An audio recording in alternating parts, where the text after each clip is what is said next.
Well, hi, Raina. Well, you're driving and you're muted.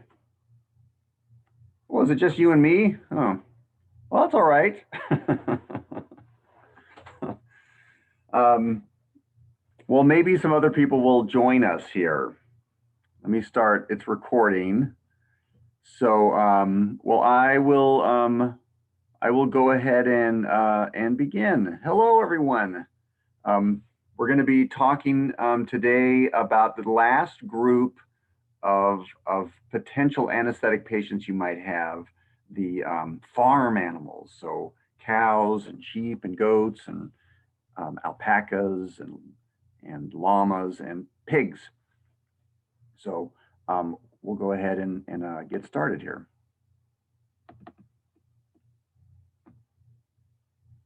Let's see.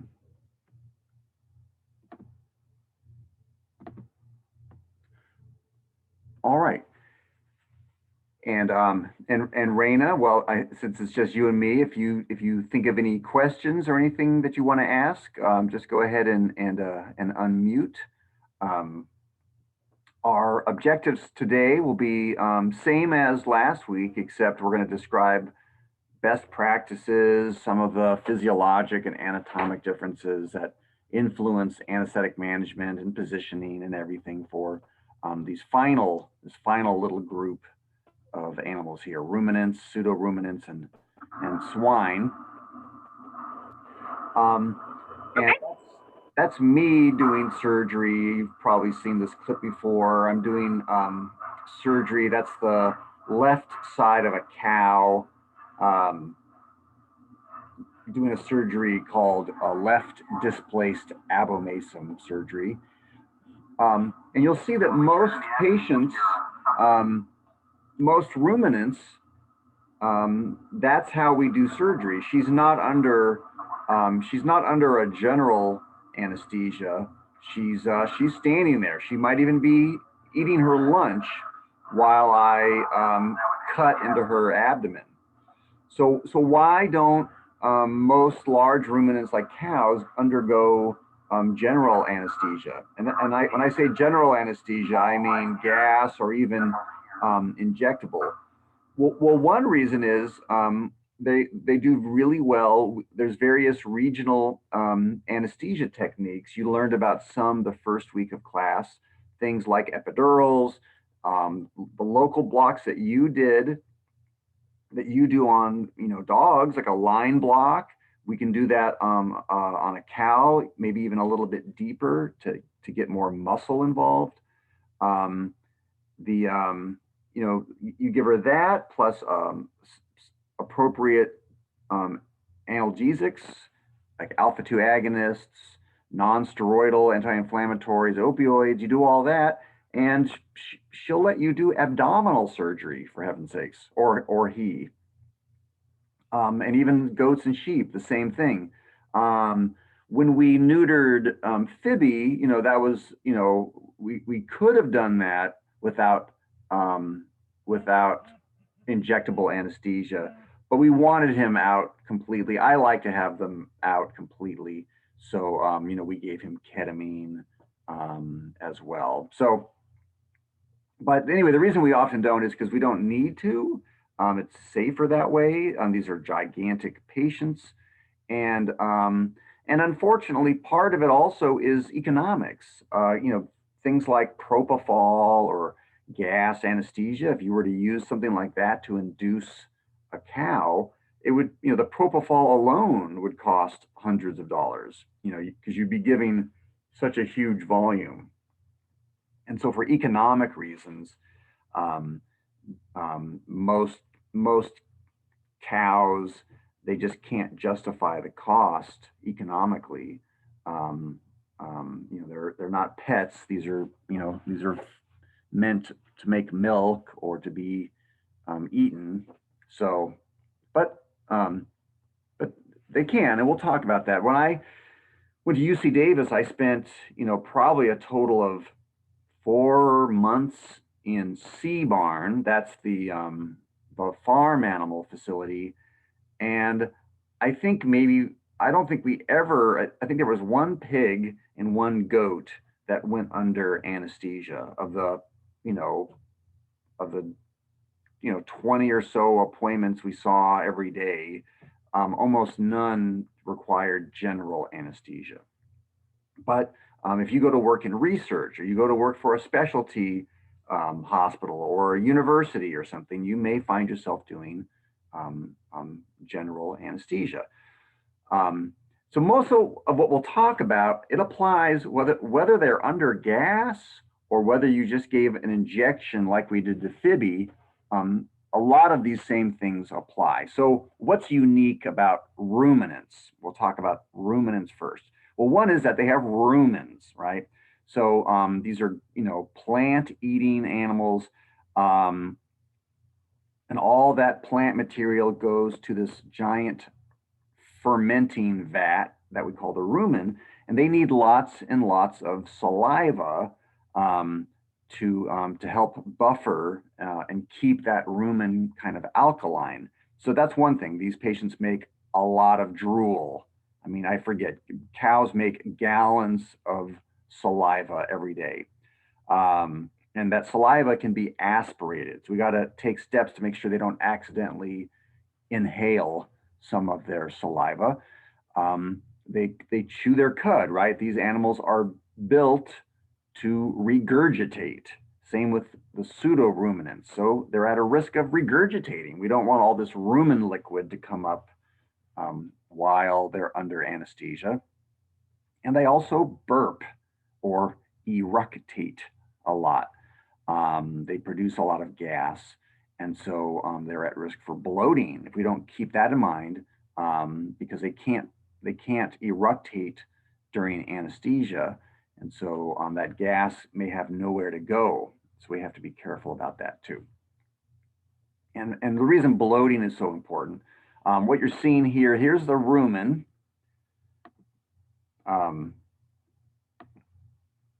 There's the rumen up against the diaphragm. So I'm just kind of outlining the rumen here.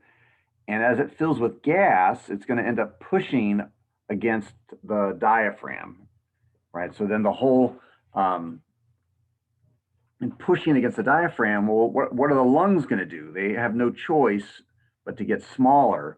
The cow can't have the same tidal volume if the rumen is bloated and pushing against it. So that happens. It also is going to push on these large blood vessels like the aorta and the caudal vena cava, and that's going to reduce blood flow, and that's going to reduce blood pressure. So bloating can affect both blood pressure as well as ventilation and oxygenation. Fasting can help. It's kind of crazy. You have to fast them for up to 2 days. Again, you're never really going to get the rumen empty. This is not like a stomach.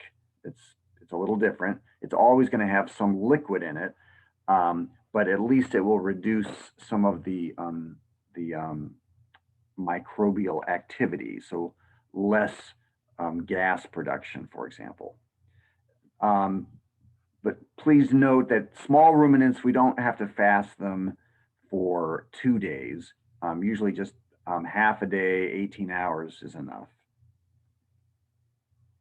Some drugs we want to avoid. Remember, in horses, we want to avoid atropine because atropine blocks the parasympathetic nervous system. It blocks the rest and digest system. And in a horse, that can be disastrous. We don't want the horse's gut to slow down. Well, atropine is also contraindicated, or it should be avoided, I should say, in ruminants for different reasons. It causes dry mouth, right? That's, salivating is part of the parasympathetic nervous system, and atropine will block that. So these patients, their salivary secretions will dry up, and what will dry up is the liquid part. So they'll still make saliva. It'll just get more thick and gooey, And that, makes it even more likely they could aspirate. I didn't mention it here, but could even mean that the endotracheal tube could get a big plug of mucus in it. And by the way, if it helps, I had a, well, hey, Vanessa, if it helps, when I went to veterinary school, there were these two of the faculty were like brother and sister, and they would play practical jokes on each other. And one of the practical jokes they would play is they would put atropine in each other's coffee. Now, I can't believe, now that I know about atropine, I can't believe anybody would ever do that. But what would happen is they would drink their coffee with atropine, and their heart rate would go up, their mouths would get dry, their pupils would dilate.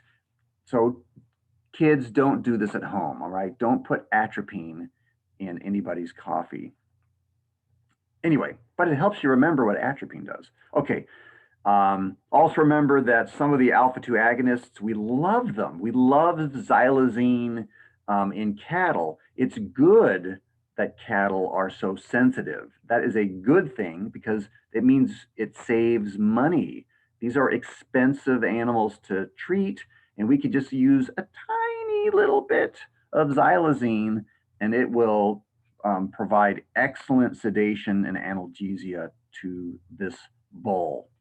But two things: check your bottle, because not all bottles have the same concentration. I once gave a calf xylazine and then realized, oh crap, this bottle, I've never seen this concentration before. It was twice the usual concentration. So I just had to sit there for like an hour, to wait for the calf to wake up after I neutered him.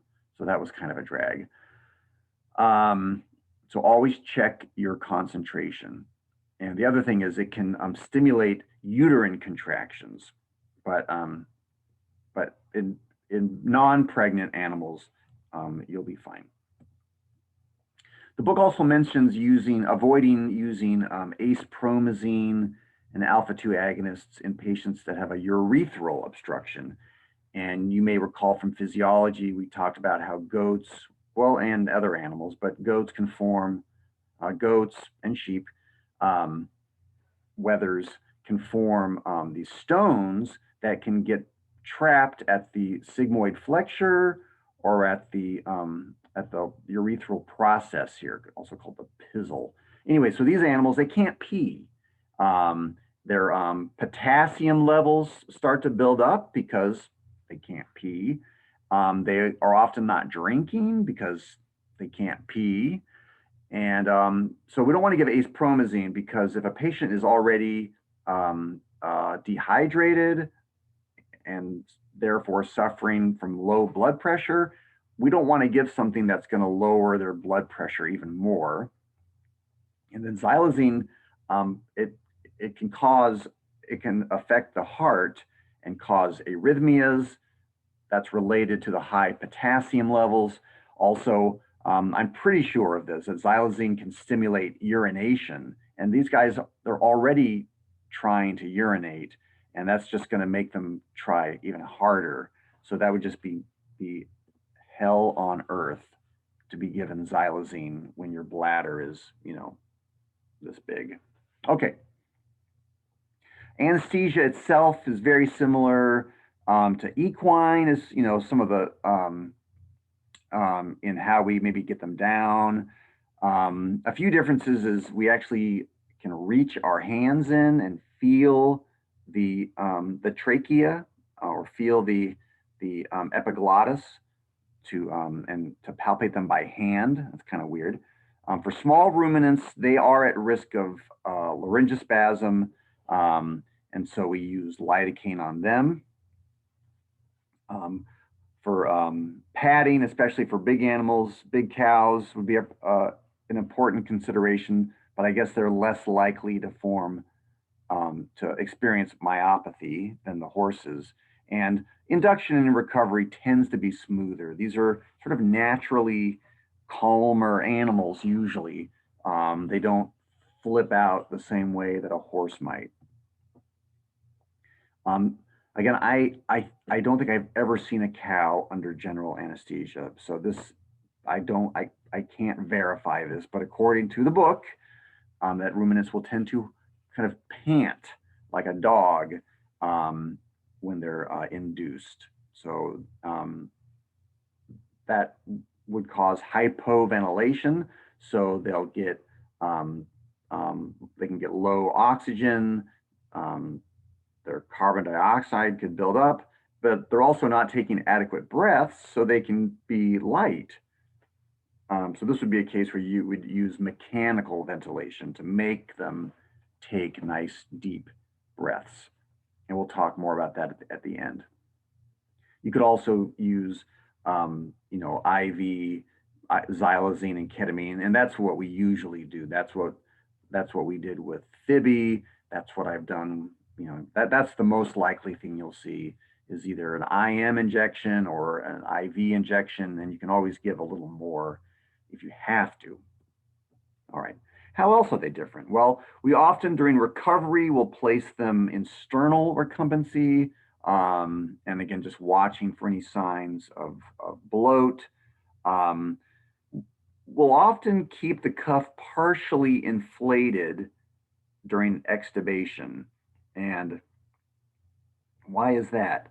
I'll give you a hint. If your dog or cat were to regurgitate during anesthesia, we would probably do the same thing. Well, the reason we leave the cuff a little inflated is so that when we extubate, if there's any food around the cuff, we will drag it out with us. So if a dog or cat regurgitates during anesthesia, you'll pull that, those food particles out with you. And cows, they just naturally want to regurgitate. So maybe they might regurgitate and we don't even know it. And after we extubate, we keep their heads elevated. Again, that's just because if you leave their head down, you'll just see all this rumen content will just start to flow out of their mouth. So we keep their head up to prevent that. And in most of the time they're not intubated. So like Phoebe, we kept his head elevated the whole time just so he wouldn't, all this rumen liquid wouldn't come pouring out. And once they're awake, they're awake. You can give them food and water. You don't have to hold them off food. Not like a horse. A horse, remember, you need to wait several hours before you give them food. And I just thought I'd show you, you saw me doing surgery a little earlier, and here's a little video. You'll see this again next semester, but I think it's kind of fun to watch. This is Cody Creelman. He has a vlog, and he's very entertaining and I think a very good veterinarian. And so in this video, he and a vet student are going to deliver a calf. And this is the kind of anesthesia you're likely to see. Oh, hold on.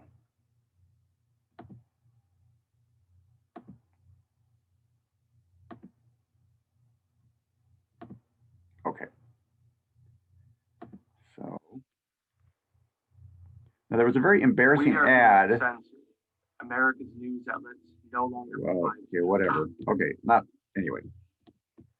A very strange ad popped up the last time I did that, so I was a little worried about what was going to pop up that time. Okay, hold on. Let me change the screen here. Okay.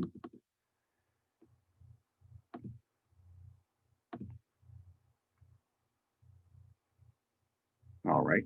I think you can all see that. That's the opening. Okay. And now I will fast forward to the longer version here. Let's see.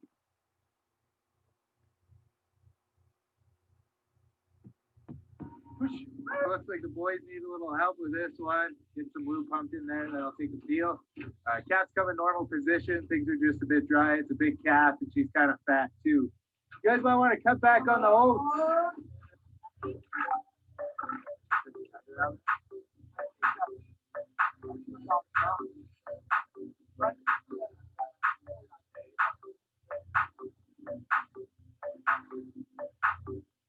Okay, we tried to get the baby out the back. What did we try for? 10 minutes? 10 minutes wasn't going to come, so now we're going to cut the baby out the side. The baby is alive right now. Fingers crossed the count stays up. We're going to do our best.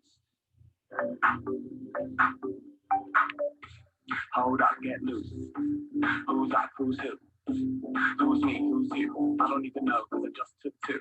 Just took two. Just took two. Just took two. Just took two. Just took.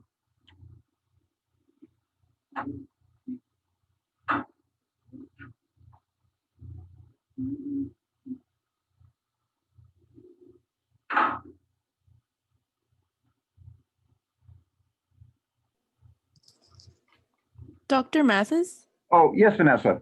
So in this case, I assume they would do a local block, or is it under general anesthesia? Right. This is all with a local block. She's Okay. she's totally wide awake.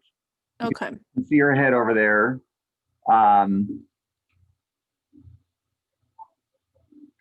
Yeah, good question.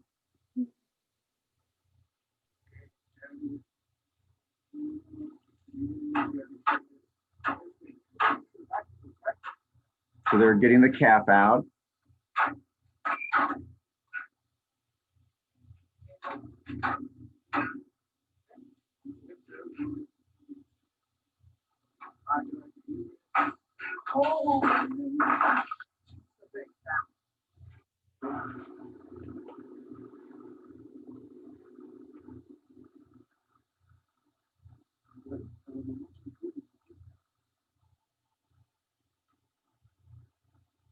Fair enough. All right.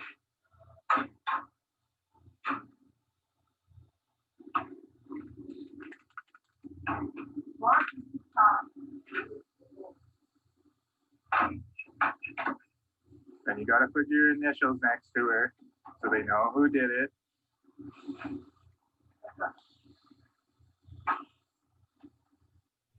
What? Really? That is very true. When I saw that, I'm like, oh, that's not just that wasn't just at my practice. Yeah. So yeah, so this was they probably did so the very first week we learned about the inverted L block where you put lidocaine. I can't really draw on this, but you could put can you see my little arrow? Yeah. Right, so you could put lidocaine. Well, you could just do a line block like you do with the dog spays. You could just put lidocaine right here. You could also put lidocaine in the inverted L, the upside down L, because then everything in the L will be blocked. And we also learned about how you can, and it looks like they did the block we talked about also. You see how it looks like they shaved her up here. Yeah. We learned about that block where you find each transverse process of the lumbar vertebrae, and you just put a little lidocaine at each lumbar, and I think that's the best of all, because it takes very little lidocaine and it blocks everything. The problem with putting a line block is, what if you have to make your incision longer? Yeah, and there's no lidocaine. Yeah. So the what they did and what my practice did, I think it's fun. And I think I mentioned it, Casey Souza, our RVT, she did it.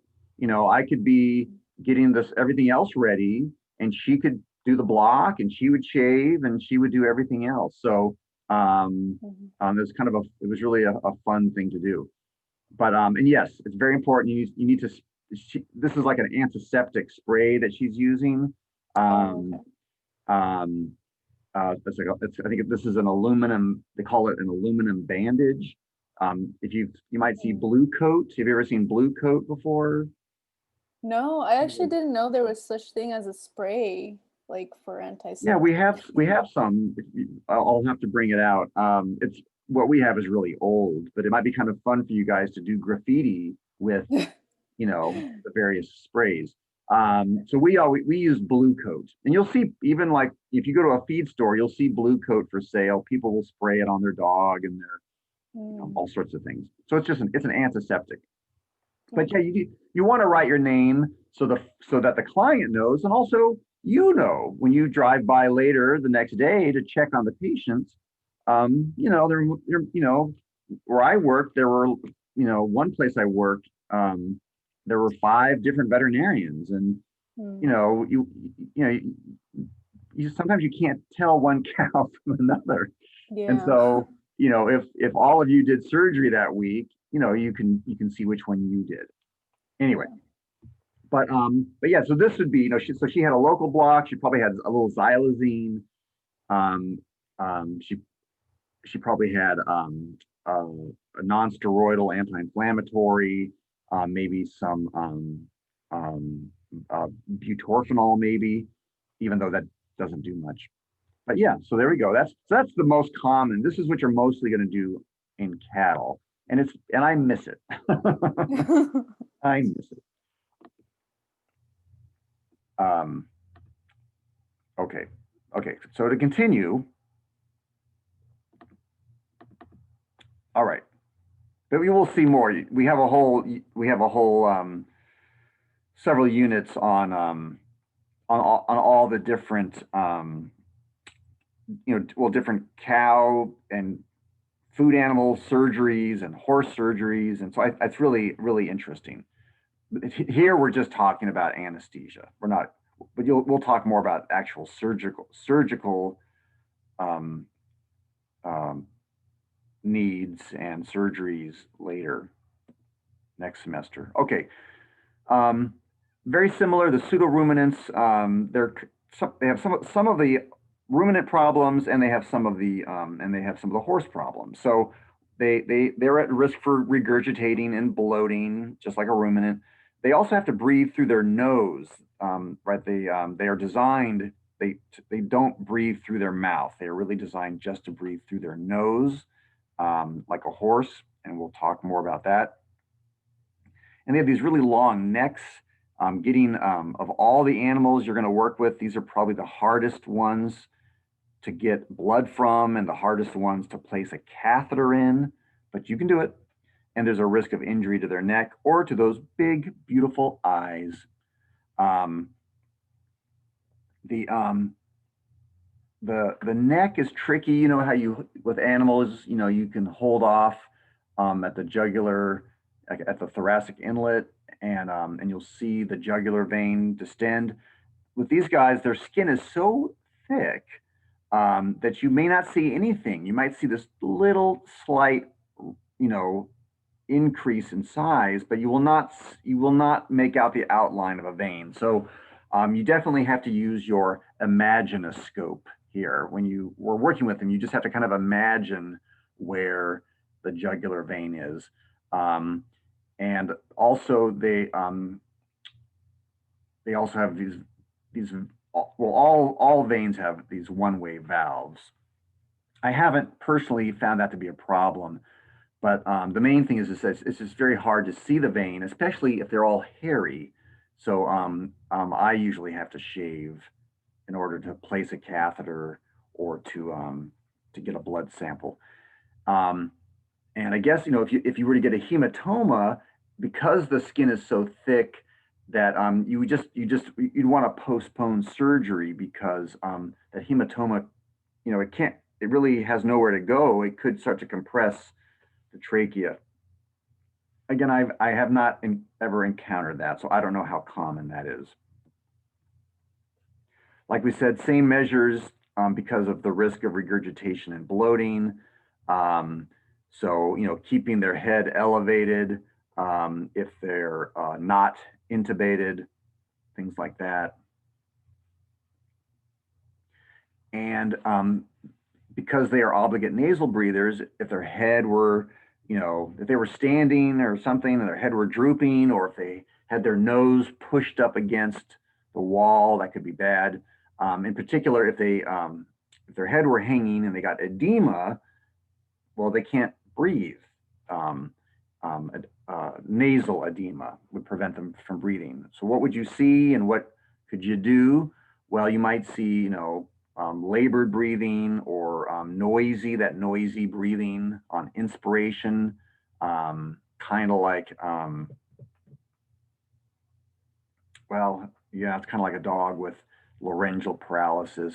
Open mouth breathing, you know, is always a bad sign in alpacas or horses, well, or most animals, I guess. And so what do you do? Again, I've never seen this before, but I guess you could actually put endotracheal tubes up their nose, just like you would do in a horse, and then give them oxygen that way. And then just during recovery, you know, again, they got these really long necks, so you just don't want them to injure them. So plenty of padding. Looks like they're using, almost looks like they're using an X-ray tray here. So, and I have to use that same picture over and over again because I just can't find any good pictures. Now here's a video of alpaca castration. And this gentleman, this is in Australia. There's no subtitles, but they provide some, I mean, there are subtitles, but there's not a lot of talking. He actually closes, at the very end, he actually closes the incision, and every veterinarian I've worked with left it open. So, but you know, I guess you could do either way. So yeah, let's just watch. And I think you can all see it.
And Raina, does that not look familiar? That's the same thing you did in surgery.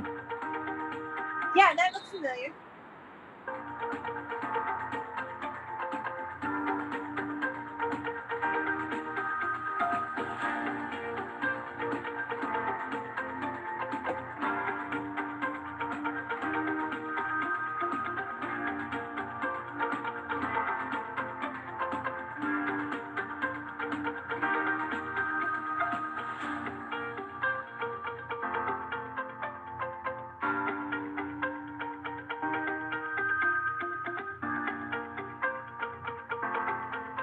Okay, I think that's in Australia or something.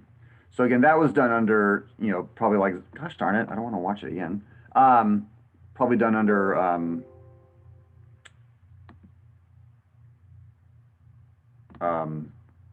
with xylazine and ketamine and things like that. So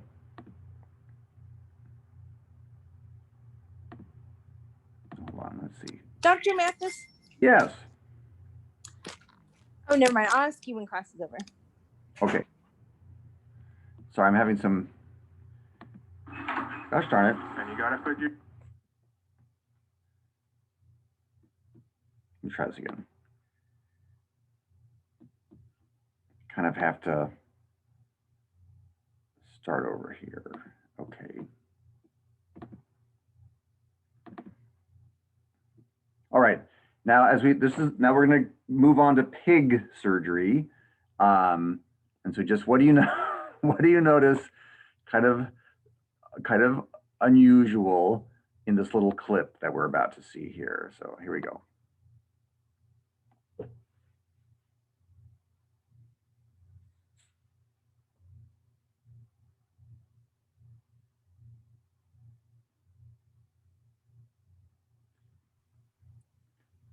Is that a gallon? Yes. Yes. They have taken a gallon of milk, and they have turned it into a mask.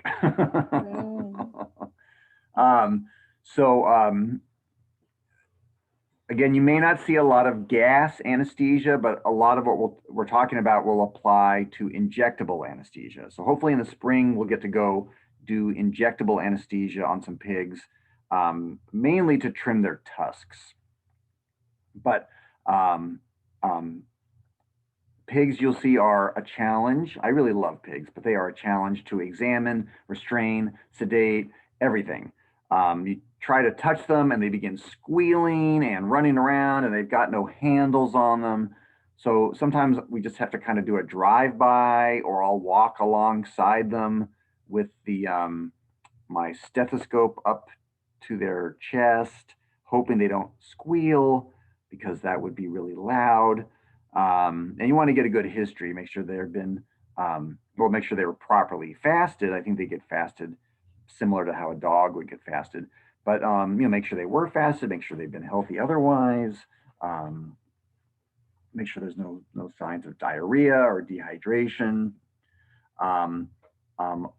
I used to work down in Modesto, and it was not uncommon for me to see pigs. A lot of veterinarians just did not want to see pigs, but I would end up driving into town. I mean, I spent all day out in rural areas, but then usually near the end of the day, I would drive into, suburban Modesto to this, right? Someone's pot-bellied pig living in their house. And this little story I want to tell you, I walked in and Oprah was on TV, and there were 3 pot-bellied pigs on the sofa, all watching Oprah. They were very cute, but one had really long, crazy tusks, and that's why I was there. So I sedated the pig and trimmed the tusks, and then the pig had a rough recovery, right? That stage 2 excitement.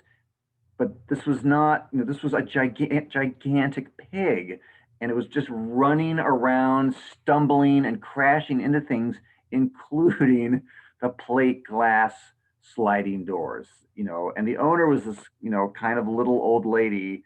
And, I didn't want the pig to knock her down. I didn't want the pig to crash through the plate glass window or door. So think about what you would have done in that situation, and we'll come back to that. So for pre-meds, we'll usually give everything IM. It's awfully hard to give anything IV in a pig, especially a pig that is totally awake. They don't have, you can't really get to, you can get blood samples from their jugular vein, but it'd be very hard to put something into the jugular vein since it's under several centimeters of fat. So we'll usually give things IM, 1.5 inch needle. Ideally, you would do it because some of these are not pets. Some of these are actually, for example, a person had a 4-H pig. And it was kind of a pet, but ultimately this pig was going to get eaten. And so you want to try to go to a part of the body that's not a cut of meat, right? You wouldn't want to go in the back leg because the ham is there. I know it sounds kind of funny to talk that way, but that's the reality. So we try to go for the neck behind the ears, since that's not a big popular cut of meat. So neck just off midline, but sometimes, we got like a pot-bellied pig that's not going to get eaten, and it's just very hard to restrain. You just have to give it IP. Of course, IP means intra-pig, right? You just got to get it in the pig somehow. You may recall, right? These guys are the most resistant to the alpha-2 agonists. And I can tell you from experience, I once did a ranch call and I did not bring anything else. All I had was dexmedetomidine, right? The same stuff you're using in anesthesia. This pig would not drop. I gave him so much dexmedetomidine, it would have knocked out any other animal, not the pig. Nope. So what can we use? This is a pretty common. There are other things we can use now, including alpha-2 agonists. This is a very famous cocktail called TKX. The X is an alpha-2 agonist, xylazine. The T stands for telazol, which is a dissociative called thalidomide. Think of it as ketamine. It's the same drug basically. And zolazepam, which is the same as midazolam or diazepam, right? So you can give this IV or IM. You also add some ketamine to it, and of course xylazine, and that gives you TKX. And yes, I don't understand the ketamine because it already has thalidomide, but for some reason we give two different dissociatives, and this will induce anesthesia. You poke a pig with this, they are out. You could use this on sheep or goats. You'd have to use a lot less xylazine, but on a pig you could neuter them.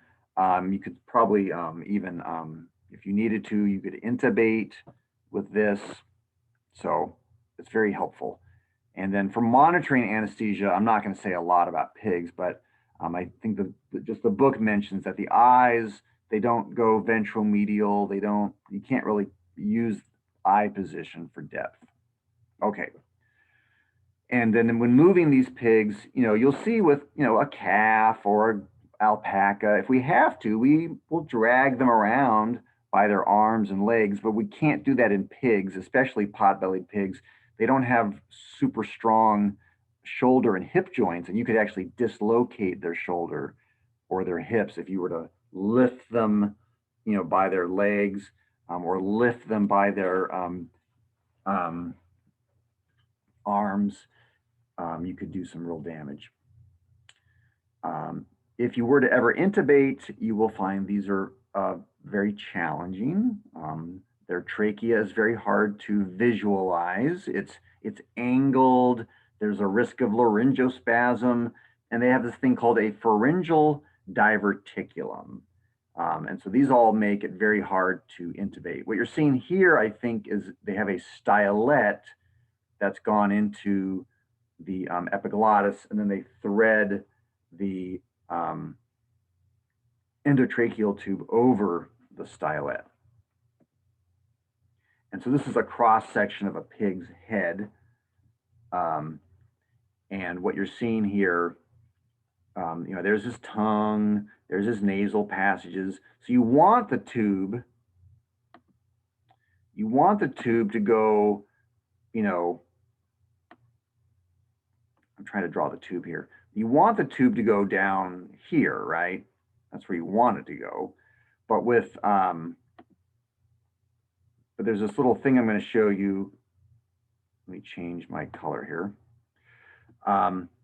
There's this little diverticulum. A diverticulum just means a blind tube, kind of like a cul-de-sac. If you've ever heard of people having diverticulitis, that's a problem with lots of little diverticuli in the intestines. But anyway, so what can happen is, now this yellow highlighter shows what can happen is you're putting the tube in, and what happens is your tube ends up going right here into this little dead end. So I think that's why they're using, they'll often use a stylet. A lot of places will just use a face mask, including our old friend, the milk carton. It's almost been an hour, but you know, we're almost done. This is today's kind of a short talk. So if it's all right with you, I'll continue. We only have about 10 more minutes. So if it's okay with you, I'll just continue. There's a little video. I couldn't find a great pig video. This one doesn't show a lot. This is actually a research setting. So they're doing gas anesthesia. And I think I've mentioned to you, there's a place near Winters, California. Winters is just outside of Davis, where they do human surgeons from all over the world will come in to practice heart surgery on pigs and sheep. You know, they're trying to learn new techniques for humans, but nobody wants to be practiced on, so they practice on pigs and sheep.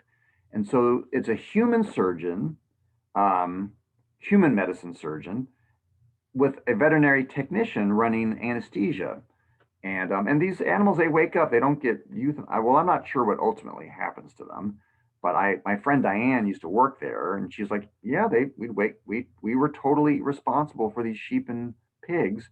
And then doctors from Brazil, Israel, the East Coast, I mean, from all over would come in and do heart surgery, you know, doing artificial heart valve or artificial hearts on a pig.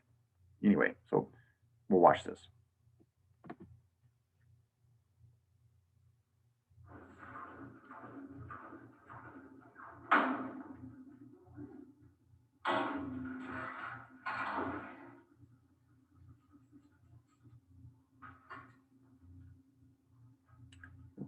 Placing a little ear catheter there.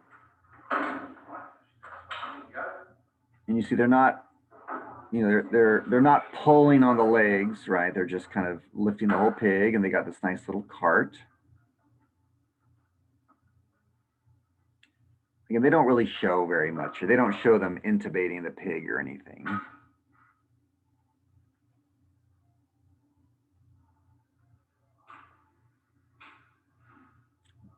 Well,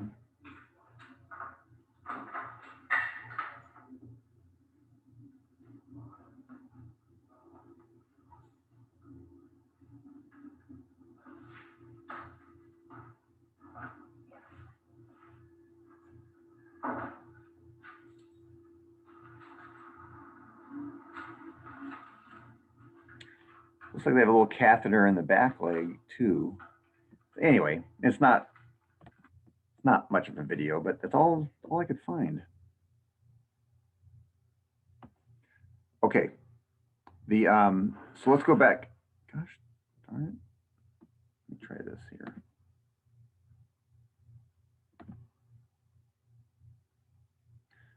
Hold on. Sorry, there's got to be a way for me to get out of this without. There we go. Okay.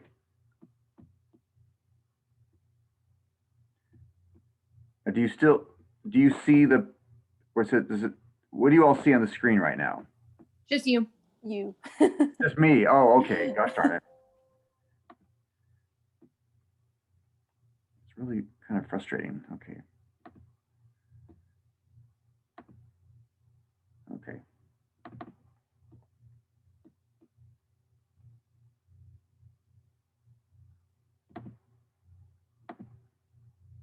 Okay. Well, so what would you have done if this was, if you were me and you got this pig This pig going through stage 2 excitement and crashing into little old ladies and sliding glass doors, what would you have done? Given a sedation? Yes. Given some sedation? Yes, and that is what I did.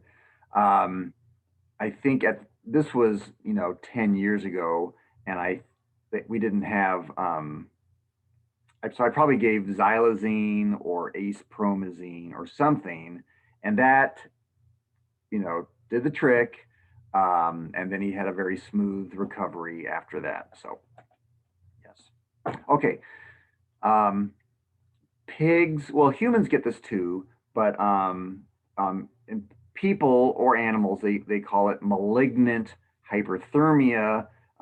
In pigs, they call it porcine stress syndrome, but it's the same thing. It's genetic. So you could have it, pigs can have it. There's something about anesthesia, and in particular, the gas anesthesia that triggers this muscle rigidity. And then all of that muscle rigidity causes body temperature to rise. So I've never seen this happen, but if it were to happen, certainly you would see your patient's temperature go up. You also, weirdly, you might see their carbon dioxide levels going up because I guess the muscle cells are they're burning up oxygen and they're producing more carbon dioxide. And you might even see more, I guess you wouldn't know this during anesthesia, but I guess they can also, their potassium levels could start to increase. Again, I don't know why. I'm just assuming because there's more muscle activity. So the reason I mention that is if you recall what clinical sign, because you're not going to know that their potassium level is going up, but it's very famous. You will definitely see this in your careers. Patients that have hyperkalemia, because it's a little hard to picture why, but remember potassium is supposed to be inside the cell and it wants to rush out during muscle contraction. If there's a whole bunch of potassium already outside, that will have an effect on cardiac muscle. Okay, so do you think is cardiac muscle going to beat faster or slower if there's already a bunch of potassium outside the cell?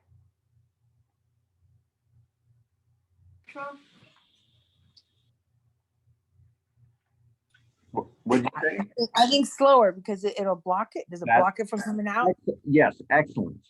It's slower. And so this is a real famous sign because there's lots of diseases that cause hyperkalemia. A blocked cat, a blocked goat, a dog with Addison's. And these patients, they're going to look horrible. They're going to look sick. You're going to kind of expect them to have a really high heart rate, but they don't. They have a really slow heart rate. And it's because, like you said, the potassium's kind of blocking the the normal function. Anyway, here's a gruesome picture of a pig with porcine stress syndrome. So, okay, so a quick little review. How long should cattle be fasted for general anesthesia? This is really for gas anesthesia.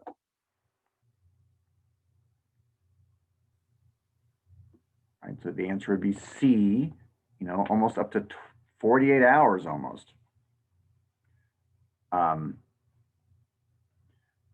What anesthetic complications are possible in a surfing alpaca? That'd be D. All of the above. All of the above could happen. What makes pigs difficult to intubate? Is it because they have a little dead end called a diverticulum, or because they have a tendency to laryngospasm, or because it's hard to see the trachea, or D or E because your patient's a pig? Yes, the answer is All of the above. all of the above. Yes. Okay. Okay, and then the one last thing we'll talk about, last week when we talked about horses, we talked about how, they're so big and they have this immense, large intestine that can kind of push up against their diaphragm. And so horses tend to hypoventilate, well, cows too, I guess. But, and so in large animal anesthesia, they'll often use this pump called a ventilator. It just, every 6 seconds, it's just going to go, and just like you're seeing here, to just make the patient take a breath. And most regular small animal clinics, they're not going to own that. They're not going to own a mechanical ventilator, but you can always do manual ventilation.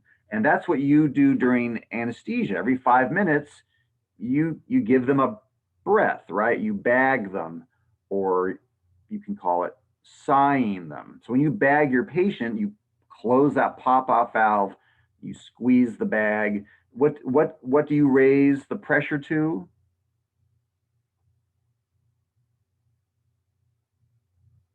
Is it 20? About 20, that little manometer. You raise it to about 20, and you're doing that, during any anesthetic procedure, you're doing that every 5 minutes.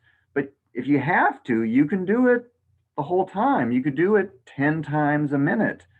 You'll probably want you probably want to call for a friend because you are monitoring. So you may say, hey, so-and-so, will you come in here and do this? You can, hopefully they know how to do it, but you could teach them how to do it. And then just every 6 seconds, they close the pop-off valve, they squeeze the bag, and they can provide manual ventilation. And again, either way, you're making the patient breathe. Sometimes we have to do that if patients have lung disease, if they're sometimes very overweight, if they've got abdominal distension, brain trauma.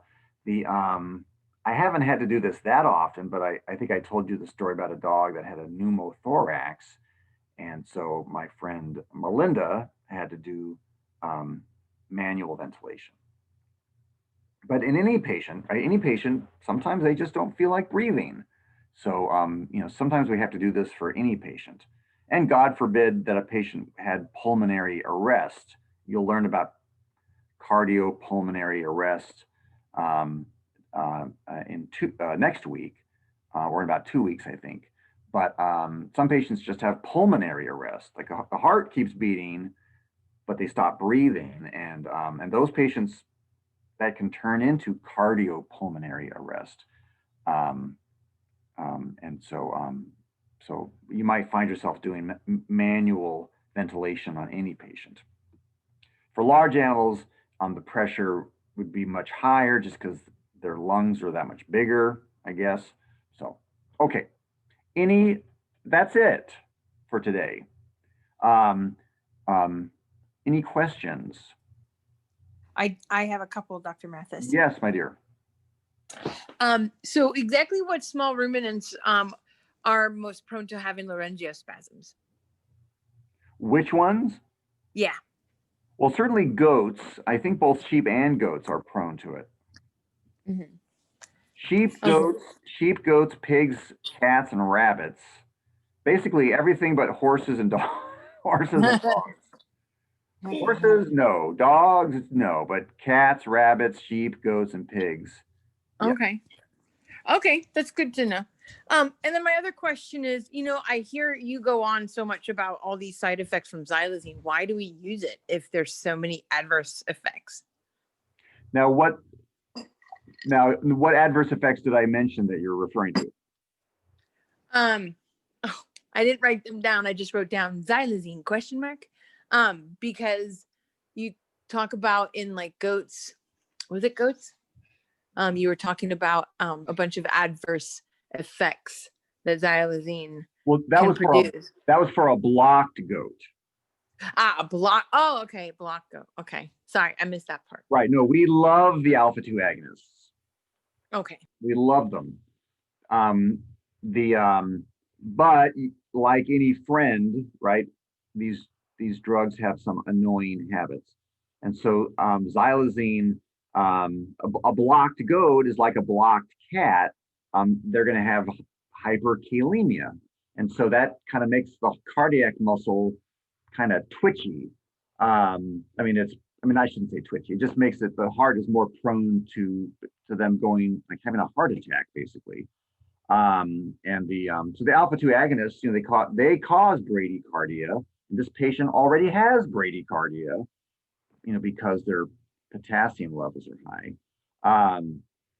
The so so so no, we really like the alpha-2 agonists, but you need to know when not to use them. So that was in the case of the goat. Okay. But the alpha-2 agonists are nice because they are a sedative.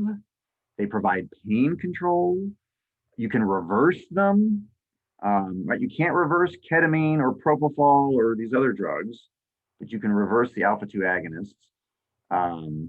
And you can give a lot, you can give a little. You can really. It's that's why they call it cowboy in a bottle, because if you don't happen to be a horse whisperer like me, I am no horse whisperer, but these drugs like xylazine, they make us all feel like horse whisperers because the horse will be so calm and relaxed. The horse or the goat or the dog or whatever. Do you follow me? Yes. Um, but like any drug, you need to know the bad things. The bad thing, of course, is it can slow down the heart rate. You don't want to use it on a blocked animal. You don't want to, you really want to use them on healthy animals. You don't want to use them on animals with heart disease, things like that. Okay. And then my last question is, I can't remember which circumstance we do want to make the ruminant's head lower. Yeah, that would only be that would only be if they were intubated. Okay, intubated. Okay. Right, they're intubated. Their head can be lower, and then they can drool or regurgitate. That's okay because you have control of their airway. Is it preferred to, when they're intubated, because then at least the drool's going out and not like kind of building up in their throat or whatever? The funny thing is, a lot of people will do that, and I think the book maybe even says something about that. But I would probably like to keep their head a little bit. I would probably just say keep their head elevated the whole time. But Less to clean up. it says it does say if you have a patient who's intubated, the book says if regurgitation occurs, position the head lower than the body, and I see why they're saying that. That kind of helps drainage. You're doing anesthesia on a goat or a cow. Suddenly, all this rumen liquid comes out. Well, it makes sense to drape the head over the table. That's what we do with dogs. If a dog or a cat regurgitates and they're intubated, we do the same thing. We kind of hang their head over the table so all that stuff comes out, instead of, even though they're intubated, maybe the cuff is not super snug. Do you follow what I'm saying? Yes. If they regurgitate, laying down. right? If they regurgitate, just hang their head over the table so that all the stuff flows out. And that's why I mentioned in a dog or a cat, we'll leave the cuff a little bit inflated so that we can kind of drag out any food particles. But with and so that same rule about hanging the head lower, that's not just ruminants. That would be any animal, but they're intubated. The Okay. I was going to say, I don't mean to go on and on, but like if a dog or cat were to regurgitate after you removed the tube, we'd probably still hang their head low.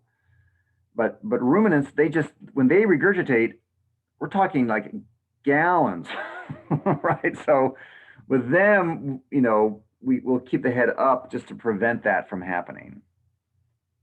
Okay, thanks. I wouldn't knock myself out keeping all that kind of straight. It's the sort of thing that you'll learn it on the job. You'll see a dog regurgitate and they got a tube in. You'd be like, oh crap! All right, hang their head low. They're still under anesthesia. Maybe hang their head low. Maybe you'll rinse the mouth out with saline. You might put gauze on a with the hemostat, and you might just go in and wipe food out of their mouth, and then just remember, to leave the cuff partly inflated. That's much more valuable because you're probably never, ever, ever going to see a ruminant intubated.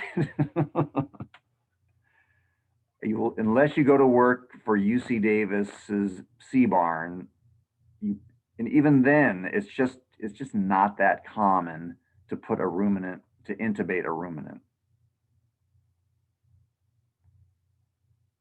Awesome. Thank you, Dr. Mathis. Thank you, Raina. Any other questions? I think I'm good, Dr. Mathis. Thank you. Well, thank you too for coming here, and I'm sure it'd be very sad if you guys weren't here. Okay, have a great weekend, and I'll get all this uploaded. Okay. All right. Thank Thanks, you, Dr. too. Mathis. Bye, Vanessa. Bye, Raina.